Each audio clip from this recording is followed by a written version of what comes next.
3 weeks before the 1989 Grammy Awards, Madonna walked into a production meeting with an idea that would change award show performances forever. She wanted to perform Like a Prayer, her new single that was already causing controversy before it even officially released. With a full gospel choir, religious imagery, and the same provocative staging from her music video that had the Vatican calling for boycotts. The Grammy producer, a veteran of 15 years of award shows, listened to her pitch and then said the words that anyone who knew Madonna should have known would backfire. "That's too risky. We can't do it." Madonna looked at him calmly. "We're doing it." "You don't understand," the producer said. "The video hasn't even aired yet, and we're already getting calls from religious groups threatening protests.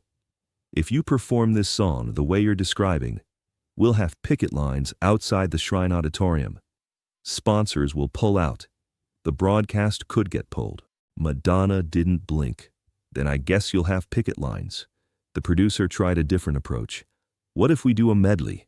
You could perform parts of Like a Prayer, but mix it with something safer. Express yourself maybe, something that won't cause a national incident." "No. Madonna, be reasonable. This is the Grammys. This is broadcast television. There are standards we have to maintain. I'm trying to protect you and protect the show." Madonna leaned forward. "I don't need protecting, and the show will be fine, better than fine. People will actually watch it." The producer pulled out a folder. "I have advance copies of the complaints we've already received, just from the rumor that you might perform this song. The Catholic League has issued a statement calling the song blasphemous. Religious groups are planning organized boycotts of any sponsor associated with the broadcast." He spread the papers on the table. "This is before anyone has even seen it. Imagine what happens when you actually perform it on live television." Madonna picked up one of the complaint letters and read it. Then she set it down and smiled. "Sounds like people are already talking about it. Mission accomplished." "This isn't a joke," the producer said, his frustration showing. "I have a responsibility to CBS, to the sponsors, to the Academy. I can't let you turn the Grammy Awards into a controversy." "Too late," Madonna said. "Everything I do is controversial. That's kind of my thing." The producer tried one more time. "What if we compromise? You can perform Like a Prayer, but we tone down the religious imagery. No crosses, no gospel choir in religious robes, no provocative staging, just you and the band." Madonna stood up. "Here's my compromise. I perform the song exactly as I planned it, with the full choir, the staging, everything. Or I don't perform at all. Your choice." Madonna had been nominated for multiple Grammys that year.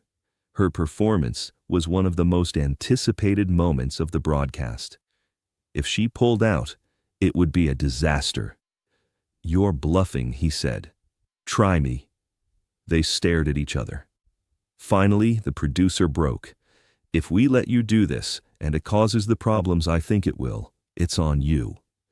"Everything I do is on me," Madonna said. "I wouldn't have it any other way." The next 3 weeks were chaos. The Catholic League ramped up their protests. Religious groups organized boycott campaigns. Conservative politicians gave speeches about moral decay in popular culture, specifically citing Madonna and Like a Prayer. Pepsi, which had planned a Super Bowl commercial featuring the song, pulled the ad and ended their entire sponsorship deal with Madonna. It cost her millions of dollars. MTV initially refused to air the music video, deeming it too controversial for broadcast. The Grammy producer called Madonna multiple times, begging her to reconsider.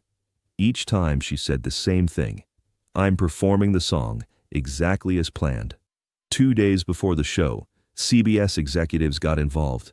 They wanted to see a full rehearsal before they'd approve broadcasting it. Madonna agreed. She performed the entire number for a room of nervous executives and standards and practices representatives. The performance was everything the producer had feared. Madonna in a black dress, dancing in front of burning crosses, a full gospel choir in church robes, religious symbolism throughout, staging that evoked both reverence and provocation in equal measure. When it ended, the room was silent. Then one of the CBS executives spoke. "We can't air this." Madonna was ready for this. "Yes, you can, and you will." Madonna burning crosses on national television are a powerful symbol that's central to the song's meaning. She interrupted. "This song is about losing faith and finding it again, about questioning authority and finding your own relationship with spirituality. The imagery isn't blasphemous, it's honest." The Standards and Practices representative tried to object, but Madonna wasn't finished. "You know what's actually risky? Playing it safe. Putting on another boring awards show where everyone performs sanitized versions of their psalms and nobody remembers anything that happened. That's what's risky, because people will stop watching." She looked around the room. "I'm giving you the most talked about performance in Grammy history. Yes, it's controversial. Yes, some people will be offended, but everyone will be watching. Everyone will be talking. This moment will be historic." "Or it could be a disaster," the executive said. "It could be," Madonna agreed, "but I don't think it will be. I think you're all so scared of controversy that you've forgotten what makes television compelling." Trust me, after hours of debate, CBS made a decision. They would air the performance, but they'd have a delay ready to cut away if anything went too far. They'd station extra security outside the venue. They'd prepare a statement for the press. And they'd hold Madonna personally responsible for any fallout. Madonna signed every waiver they put in front of her. The night of the Grammy Awards, February 22, 1989, the Shrine Auditorium in Los Angeles was surrounded by protesters. Hundreds of people with signs denouncing Madonna, condemning the song, calling for boycotts. News cameras filmed them, creating exactly the kind of spectacle the producer had wanted to avoid. Inside, Madonna was calm. She'd done her hair and makeup exactly as planned. Her dress was perfect. The choir was ready. The staging was set. Everything was in place for the moment she'd been planning for weeks. The producer found her backstage. "Last chance to change your mind." "Are you still worried?" "Terrified," he admitted. "Good. That means we're doing something that matters." She paused. "You know what I've learned in 7 years of doing this? The things that scare people the most are usually the things that need to be said the most." "This is going to change everything," the producer said, "one way or another." "I know," Madonna said. "That's the point." When Madonna walked onto the Grammy stage, the energy in the room shifted. Everyone knew something big was about to happen. The performance started with the gospel choir, their voices filling the auditorium with the opening notes of Like a Prayer. Then Madonna appeared, and television history began. She performed with an intensity that made it impossible to look away. The religious imagery was powerful, provocative, and deliberately challenging. The burning crosses were lit. The choir's robes evoked church services.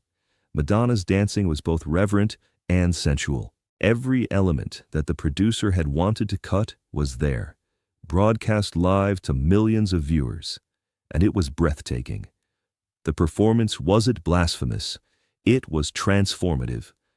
It took religious symbolism and recontextualized it, asking questions about faith, about spirituality, about the intersection of sexuality and religion. It was art, operating at the highest level, using controversy as a tool to make people think and feel. When the performance ended, there was a moment of stunned silence. Then the Shrine Auditorium erupted in applause. Standing ovation. Even people who'd been skeptical about the performance were on their feet. Madonna walked off stage knowing she'd done exactly what she intended. The aftermath was immediate and massive. Switchboards at CBS lit up with calls, some complaining, many more praising. Religious groups issued condemnations. Art critics wrote essays about the performance's cultural significance. The Catholic League called for a permanent ban on Madonna from television. And everyone talked about it. For weeks, for months, The 1989 Grammy performance of Like a Prayer was the topic of conversation. Water cooler discussions, think pieces, debates on news programs, sermons in churches both condemning and defending it. The Grammy producer had been right about one thing: it changed everything.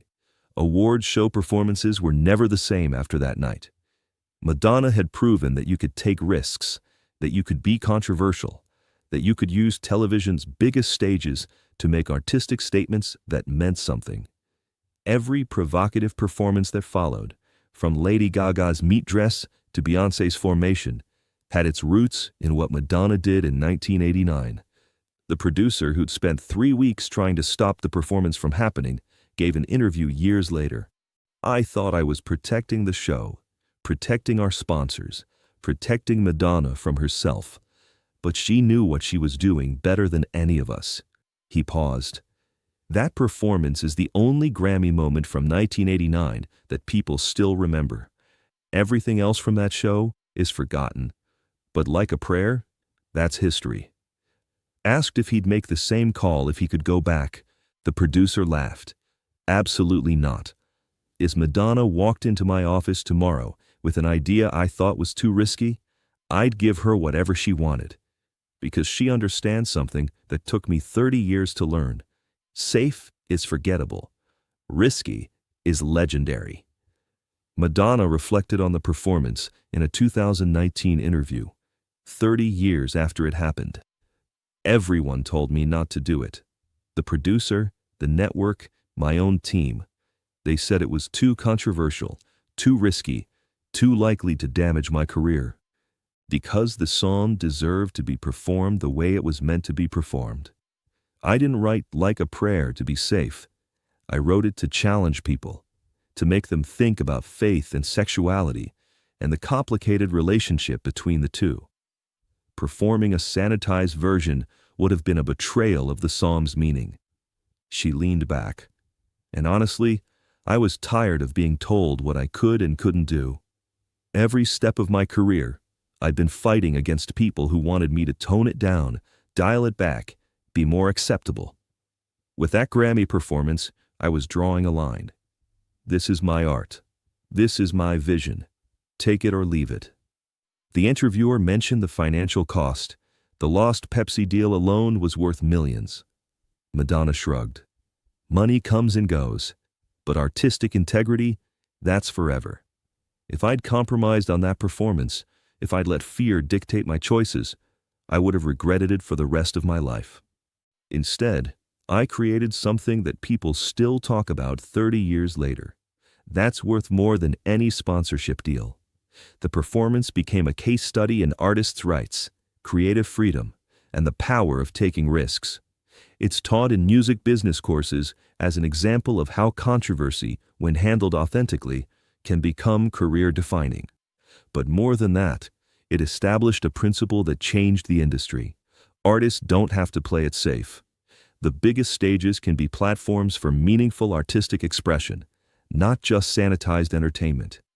Every time an artist now performs something controversial at an award show, they're following the path Madonna carved in 1989. Every time someone pushes boundaries on broadcast television, they're proving what she knew when she walked into that producer's office. Risky can become legendary. The Grammy producer who said too risky retired years ago. At his retirement party, he was asked about his biggest regret. "Trying to stop Madonna from being Madonna," he said without hesitation. "She told me the performance would be the most talked about moment in Grammy history, and she was right. I should have listened to her from the beginning." Someone asked what he learned from the experience. That artists usually know what they're doing better than we think they do. That controversy isn't always a bad thing. And that Madonna was right about everything, which I should have realized from the start. He raised his glass. "To the woman who taught me that too risky just means nobody's done it yet. And to the performance that proved safe is the riskiest choice of all." If this story moved you, if you've ever been told your idea is too risky or too controversial, share this. Subscribe for more stories about defying the doubters and creating history. And remember, When everyone tells you it's too risky, that's usually a sign you're onto something important. Because the most talked about moments in history, they're the ones everyone said shouldn't happen.